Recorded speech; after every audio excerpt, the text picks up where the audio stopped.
Okay, so I watched Ahsoka Episode 1. So I'm a sort of old school Star Wars fan. I got into the original trilogy back in 1997 when I was 6. I loved the prequel trilogy, and I kind of fell out of love with Star Wars a little bit. Some people in the fan base tend to get a bit like, oh, I don't like that bit because it's not exactly the same as this book I read 15 years ago, and you're not a real fan of bit of gatekeeping stuff. I don't like that side of things, but I was persuaded to watch this. I don't really know much about Ahsoka because I've never watched the Clone Wars. I watched the original Samurai Jack-esque looking one back between Attack of the Clones and Revenge of the Sith. Watched that back in the day.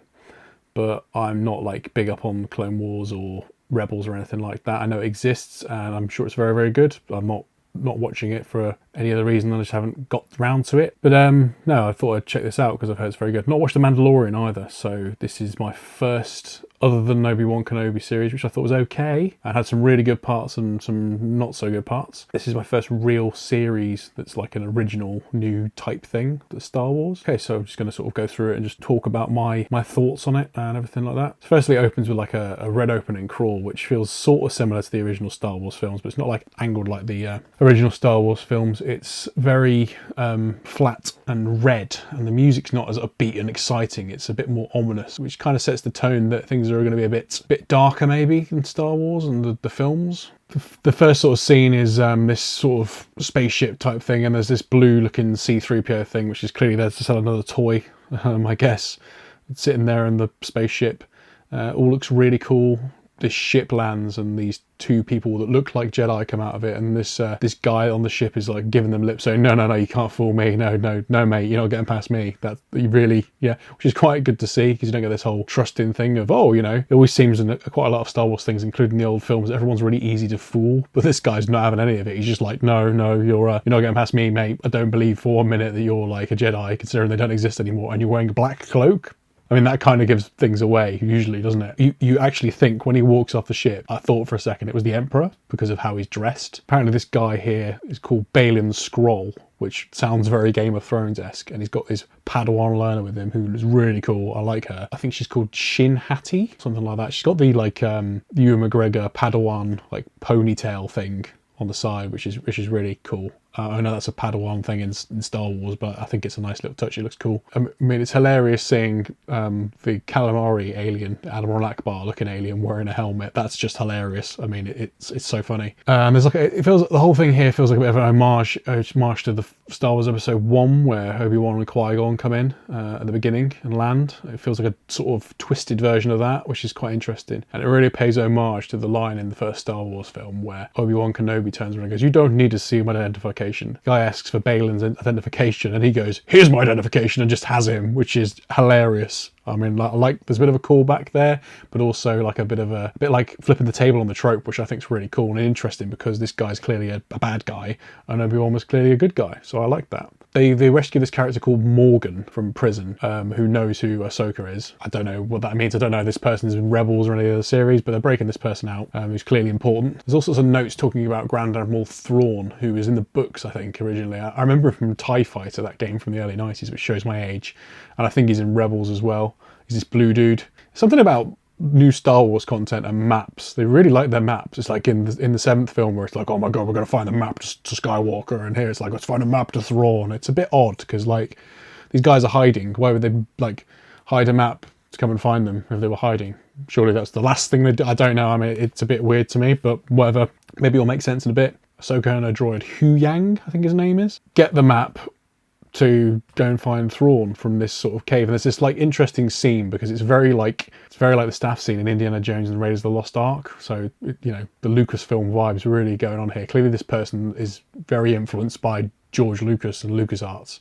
So Ahsoka finds this map and it looks very, very like the orb from Guardians of the Galaxy, which is quite funny. I was expecting there to be like some 70s disco music starting, which would have been amazing. So like, Ahsoka escapes this planet that gets bombed by some droids that she gets attacked by, gets on the ship and a droid rescues her. And then she flies back to, I think it's Home 1, it might be called, I don't know. It's basically what used to be the Rebel Alliance, which I think is the Republic now. And then X-Wings fly past. There's like 3 X-Wings, and there was a little bit of like childhood nostalgia came out of me, like that 3-second clip of X-Wings coming past, which was cool. So Ahsoka speaks with Scott Pilgrim's green girlfriend, General Hera Syndulla, I think the character's name is, who's like the kind of Mon Mothma-esque character, I think, in charge of this particular base. Apparently this star map is locked, and there's this like dig, like, well, things are never easy, are they? Lol, which is sort of like a bit of a dig at the source material, I think, which is quite interesting. Syndulla says to Ahsoka that there's one person that can help you, and at first I thought it was going to be Luke Skywalker, which would have been cool, but it's actually Sabine Wren. It then pans to a scene with Clancy Brown, which is amazing. Clancy Brown is so cool. He's obviously the Kurgan in Highlander. In Crash Bandicoot, he's Cortex. And he's Mr. Krabs as well, but he does it really cool. I like his outfit as well. His green cape's really cool. And he's doing some speech, and there's a little bit of like humour comes out, and they're clearly looking for someone. And there's like a mural behind him, which is like in the start of the Rebel stuff. Like it looks just like that, which I think is quite interesting. It's almost got like when you're watching a black and white movie that's been colorized and the photos are still in black and white. Kind of got that vibe where like obviously the world they're living in is not cartoony, but the image that's been portrayed of them as cartoon is quite interesting. I quite like that. And it does seem, I mean, this might be because I've not watched Rebels or Clone Wars or anything like that, but there does seem to be lots of random names dropped in here and there that I've never heard of before, which makes it feel a bit like Game of Thrones. It's not a bad thing though. I mean, it reminds me of the early Star Wars films, like the first one, where it was like name dropping random things that may or may not have anything to do with the story. It's good world building or universe building, that kind of thing. So like Sabine doesn't turn up to some award show type thing and whatever, and they go to chase her down, and she's like on some speeder bike going along this freeway motorway thing, and there's no one out driving, so it's obviously a Sunday because there's this massive long freeway with no one on it. It's also interesting to hear this like punky sort of soundtrack, this sort of like rockier punk soundtrack in the Star Wars program.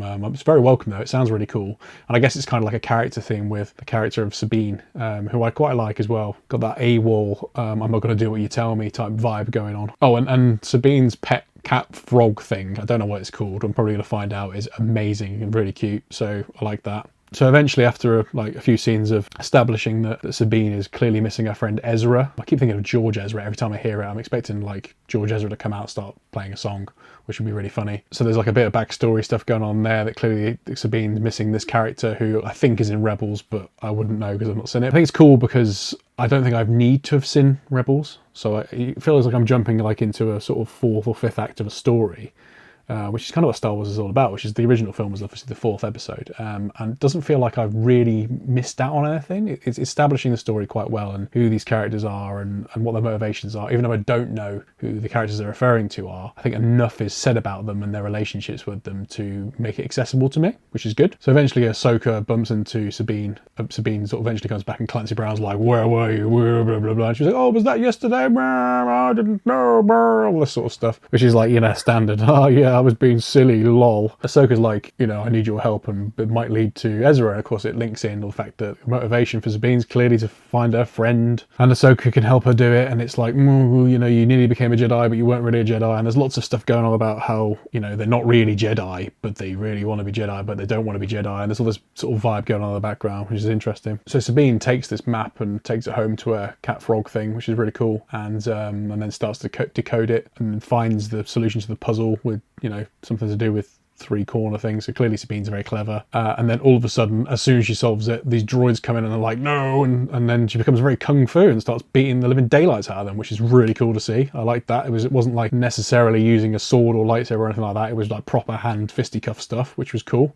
She gets away, follows this droid out into the middle of what seems like nowhere, and then Shin Hati, I think the name of the character is, the apprentice Padawan from earlier, appears, and it's so obvious there's going to be a lightsaber duel. I mean, it's a perfect setting for it. It looks very, very similar setting-wise to the third episode of Obi-Wan, where Darth Vader faces Obi-Wan, and then the green lightsaber lights up, and then the red lightsaber lights up, and then there's a lightsaber battle, which is really, really cool, really well choreographed. She sends for help. Ahsoka comes running, and then Shin, the evil Jedi person, stabs Sabine through the side and hopefully misses her kidney. I mean, I think Sabine's going to be in this series a lot longer. There seems to be this running theme of like you can stab people with lightsabers and they don't die now, which I think may be like a dig at itself. I don't know. I mean, that's the last thing that happens in the episode, is that literally it pans away as she's lying there.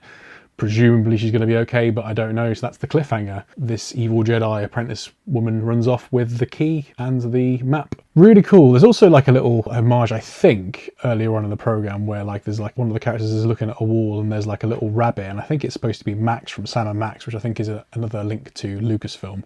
and LucasArts, which is cool.